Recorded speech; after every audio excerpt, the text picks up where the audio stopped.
We're live. Hi, welcome to the Total Nation's weekly Sunday worship service. We always extend an invitation for you and your family to join us each and every Sunday here live at 616 East 71st Street in the Grand Crossing community of Chicago, Illinois.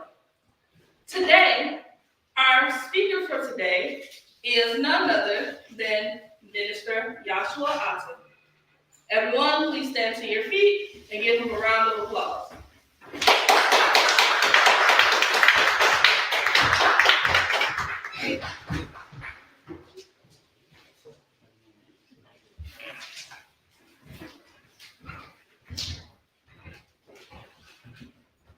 Good afternoon, Toma family.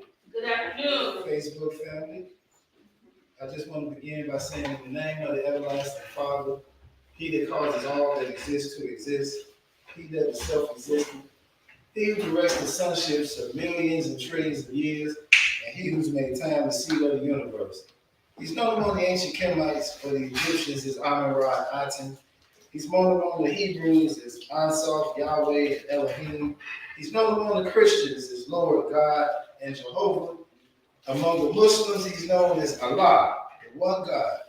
But at the Temple of Mercy Association, we bear witness that all of these names refer to the same one Almighty God, and it is to Him whom we give reverence and to whom we submit. I greet you, my brothers and sisters, in the ancient but yet holy words of peace, which are Hotep, My hotel. Shalom, Shalom Alaikum. Assalamu alaikum, Walaikum salam, sir. Barakati, and Alafia. Alafia Duquesne. All the greetings and salutations and languages and religions that Black people in America happen to be involved in. And if you're from the humble Grand Crossing community where we're located at 616 East 71st Street, I'll just say what's up. What's up? The Temple of Mercy Association is an all-inclusive, Black conscious, righteous movement headed by our founder, Minister Hakim Aton, our First Lady, Sister Lakita Aisha Aton, and our co-founder, Brother Minister Omari Jahi Aton.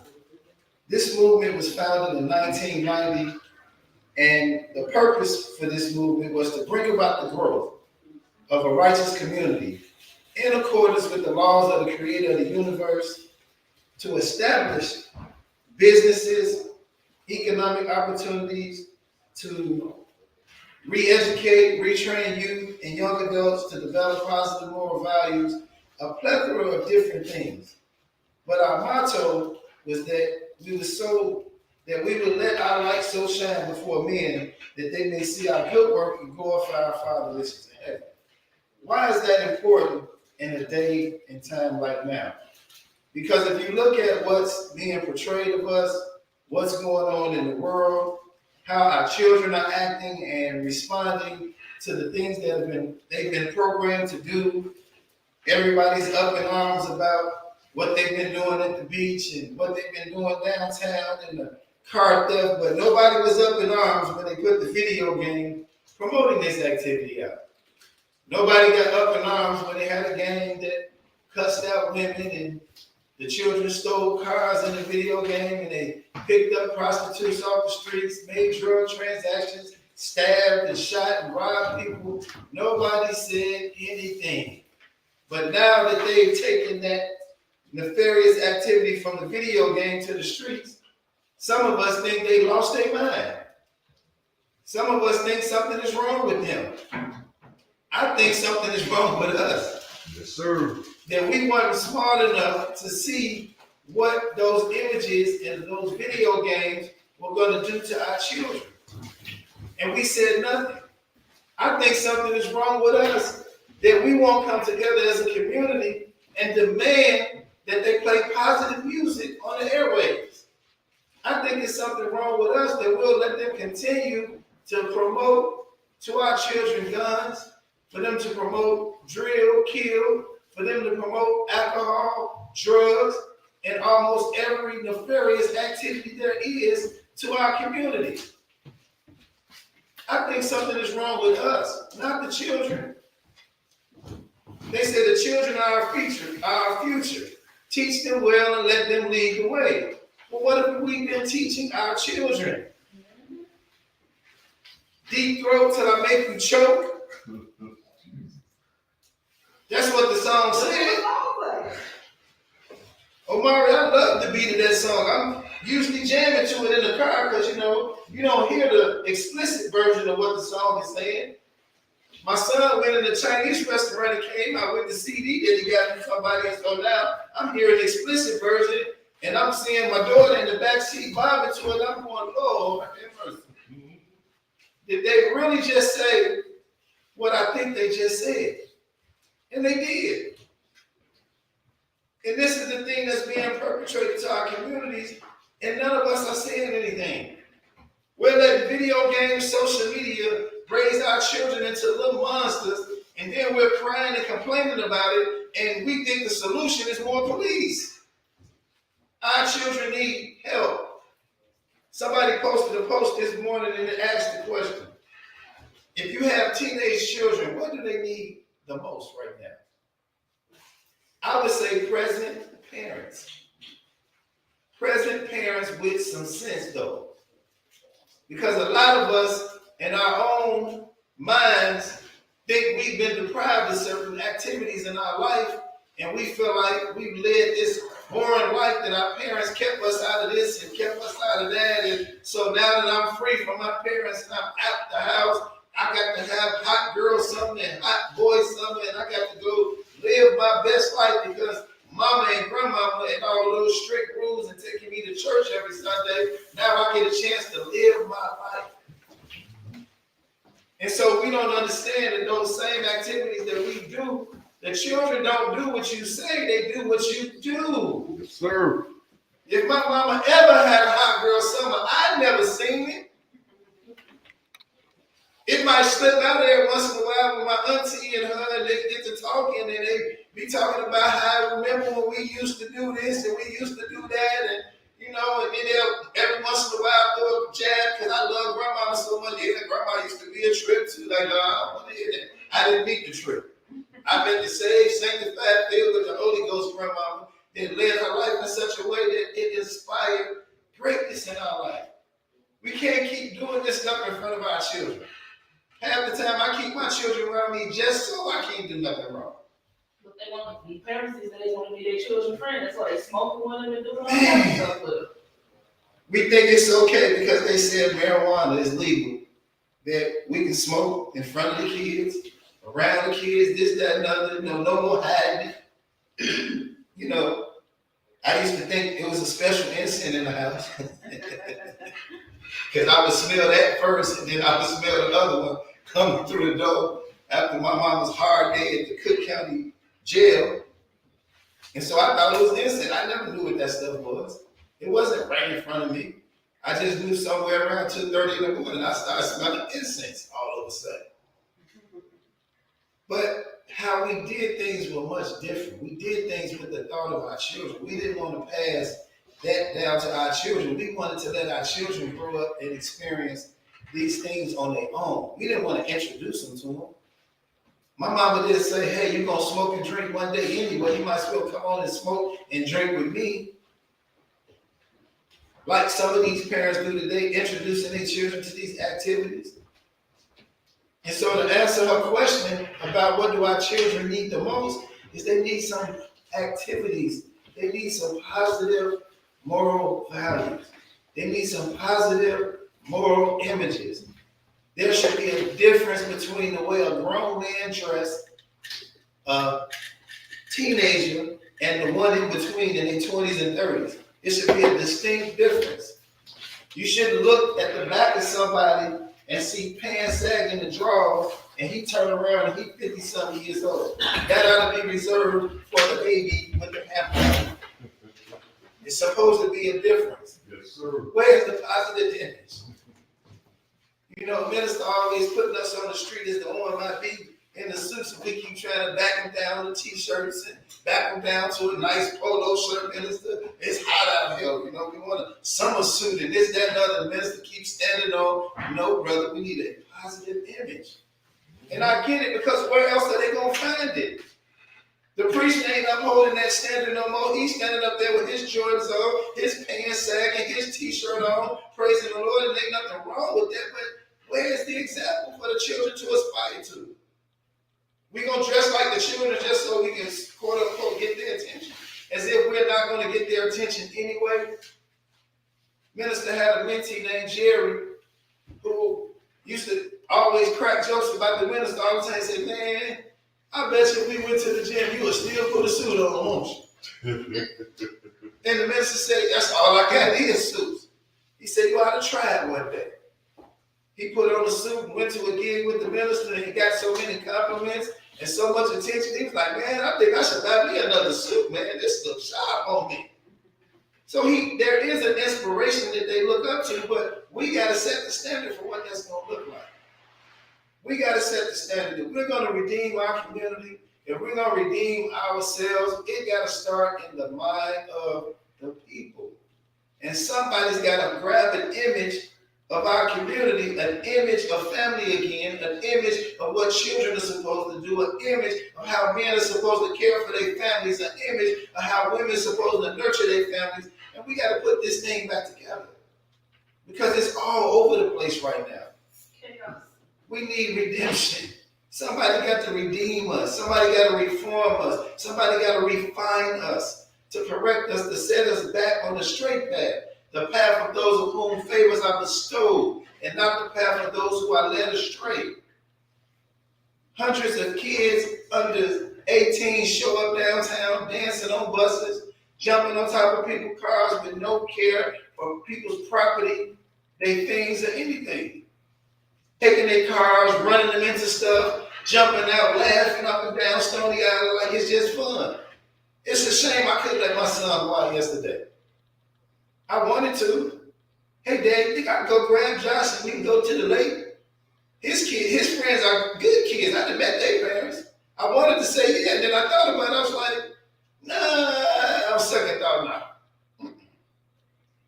Can't even let your kids go to the lake. You can't even let them go to the park. Can't even let them go play basketball unless you're with them.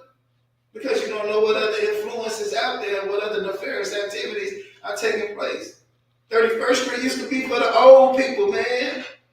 The kids that showed up and took over 31st Street. They got live bands down there, minister. They got house music. They got all of the stuff that older people enjoy. And now the kids like, it's our spot. So now 2,000 kids show up every time it's hot. We can't even have house music Thursdays no more. We can't even have the live band and the jazz in the park at the beach no more. Because the kids want to come over there and they want to use that as the meeting spot to come and fight. Yeah, y'all tough. Meet us down on 31st Street. And then here come everybody else with their phones and cameras out looking for the fight. Where's it? Who gonna kick it off first? Girl, they go that little something from school. Go get her. Oh, there they go. Let's go jump on them.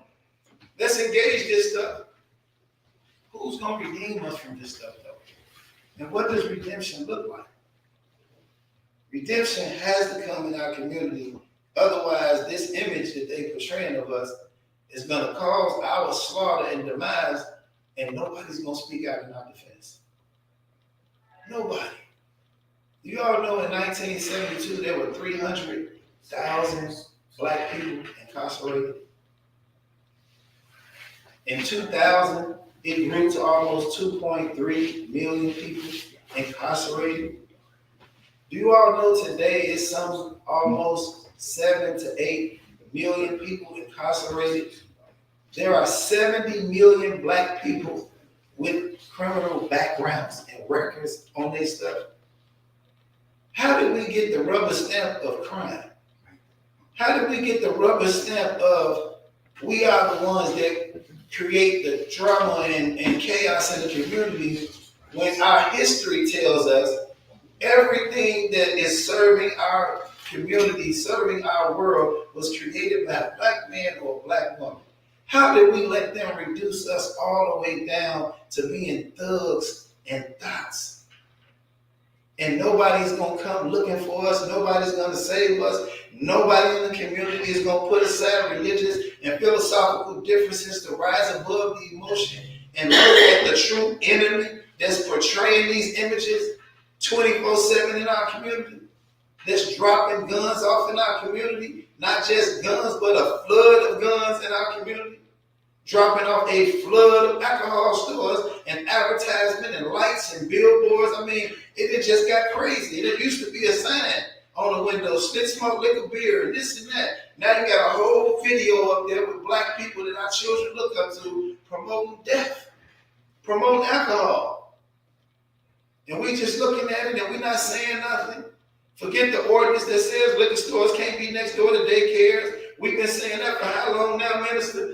What politician has picked up on it and said, when I get in office, I'm going to make sure that we get things in order.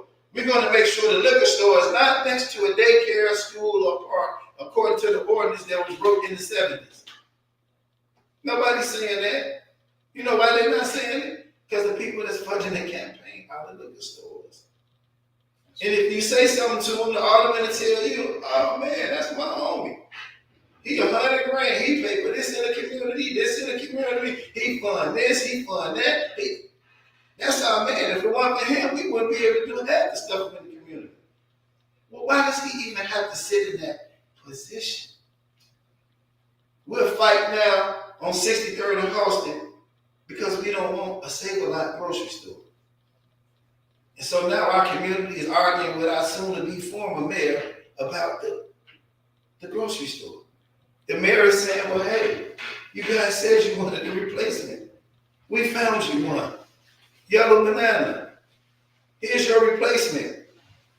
It's black owned, coming into the community.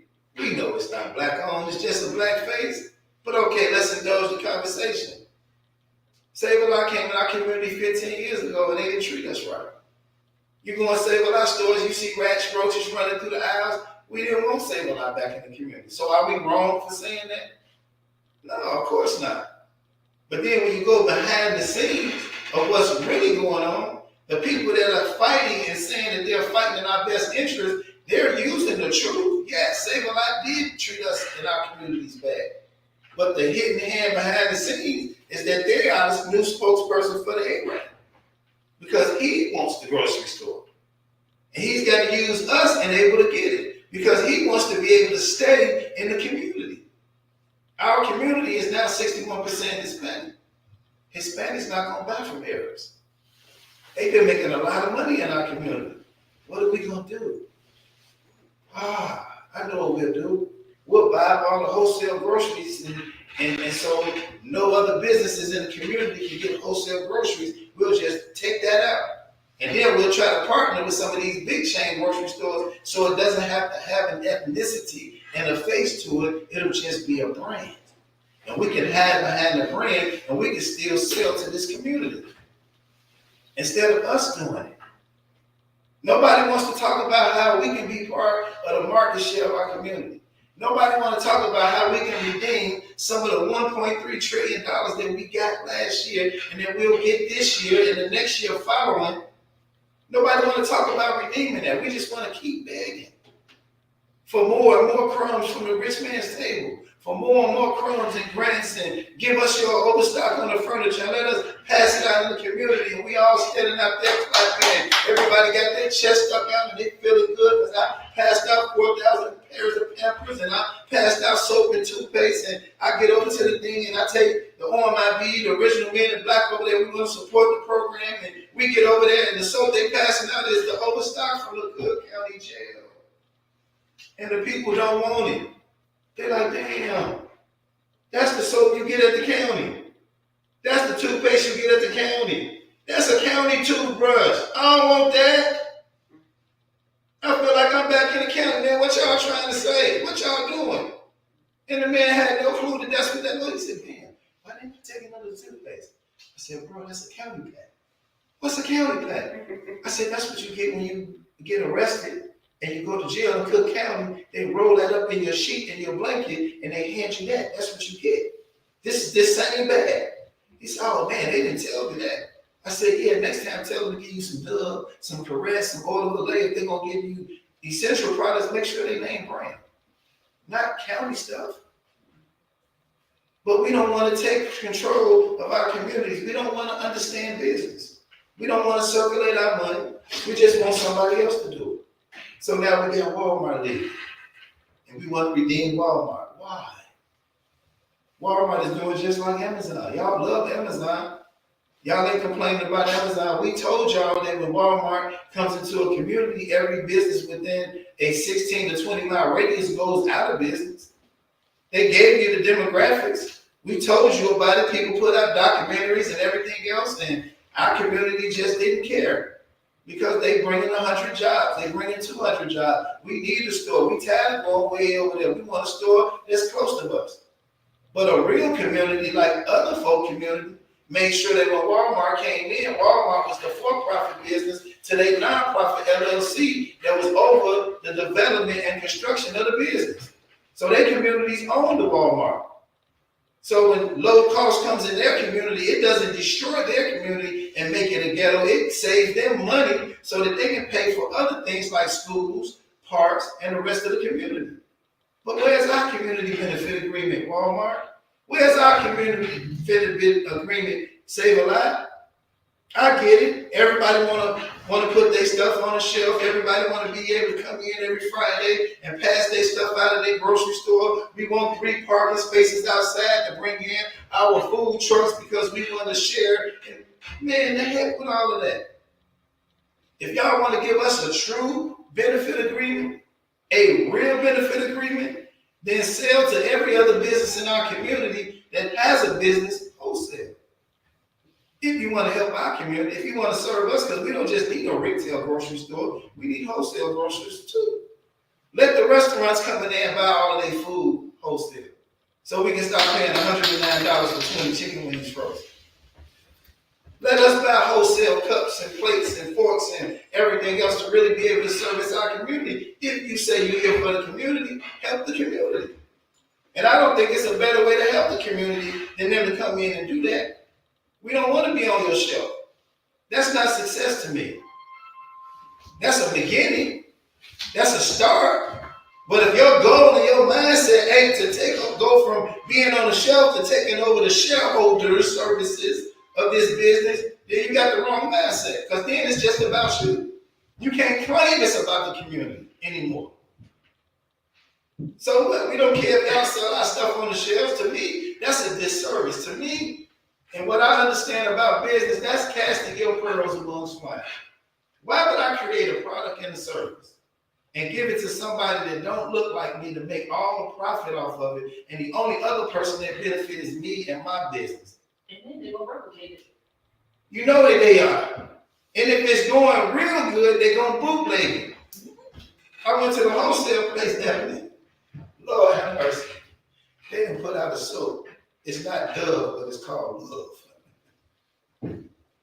Exact same color, exact same everything. I look at the back, I said, now who done made this soap? I said, wow, that's the same people that make the Dove. But the Dove brand is $3, this brand is $1, but it's the exact same soap. I said, wow. Now why we can't come together and pool our resources and create our own brand of soap with our name on it? It's the same soap. Whether we know it or not, there's no difference. Unilever make Axe, they make Eau de Lait, they make Irish Spring, all the different soaps. Only thing you buy is a fragrance. It's like the whipped shea butter. Would you like your whipped shea butter with issey miyake, or would you like it with frankincense? It's still shea butter, and it still only comes from 2 places. It only comes from Africa. You got a white one and a yellow one. You add a scent to it, and now you got a different brand. And whoever put their label on it get the credit. This is quality scent. No, this is fragrance oils. No, this is Sir Anthony oils and shea butters. And the soap is the same way. The toilet paper is the same way. Community, wake up. Let's pool our resources. I believe we can take soap, toilet paper, all those essential things that our community need and must have and have to purchase on a continual basis, and take the income and create all the jobs necessary. It's a travesty for our community, the ages of 18 to 25, to be 91% unemployed. And riding up and down 31st Street and going downtown in droves tearing other people's stuff up. Why? Because they don't have no job. They don't have anything to do.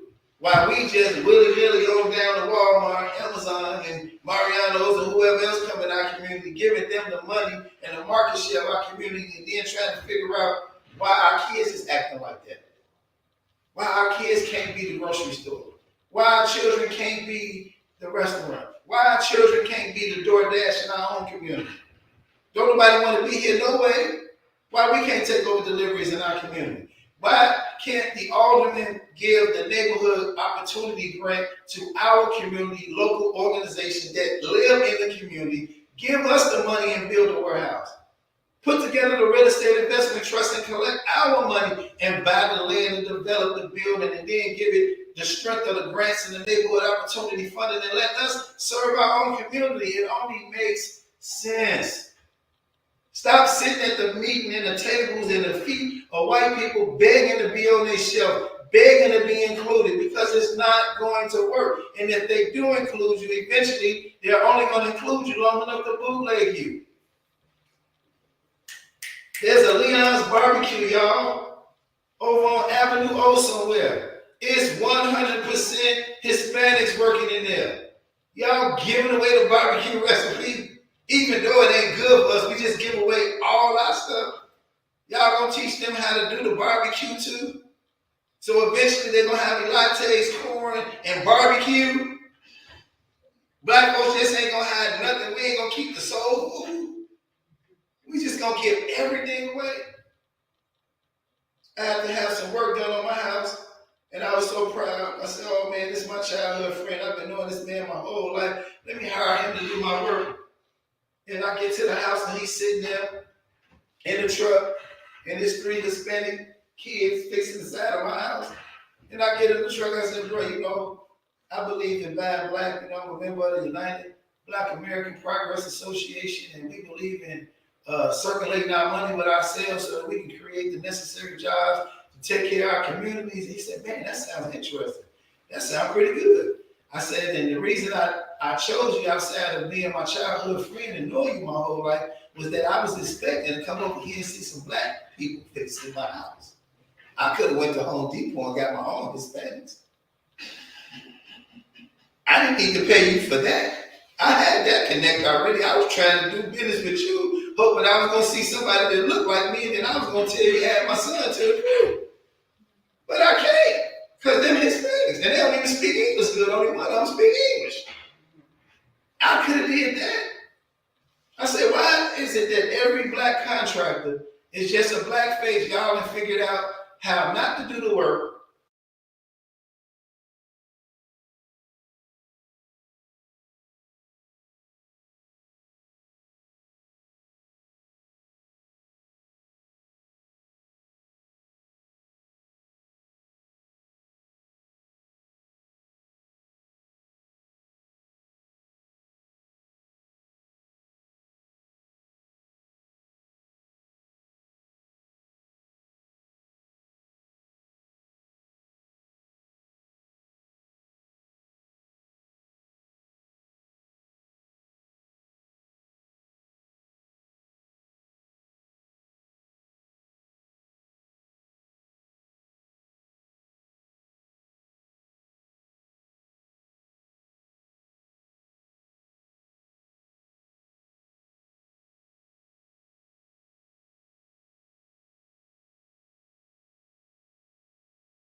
Doing graduating them illiterate and can't read. and can't fill out a job application, let alone keep a job, let alone have the social skills and communication skills to be able to understand and take instructions and follow directions. But they got a high school diploma. You gave them AP classes, Ebony. I've seen some with AP classes and they still can't read. Can't comprehend a blueprint. I'm talking about a book. I know blueprints is hard to read. I know how to read them because I had plenty of training on it. But I mean, come on, can't add, can't write. For joining us for our weekly Sunday worship service. We invite you and your family to join us live every Sunday at 616 East 71st Street at our new time from 12:30 to 1:30 p.m. and on Facebook from 12:30 to 1 p.m. If you have enjoyed what you have heard, please feel free to support us with a monetary gift on Cash App at $TOMANATION. Once again, that's $TOMANATION. This will conclude our live stream. The message you have been listening to will continue live here at the Toma headquarters. We thank you, Black family. See you next Sunday.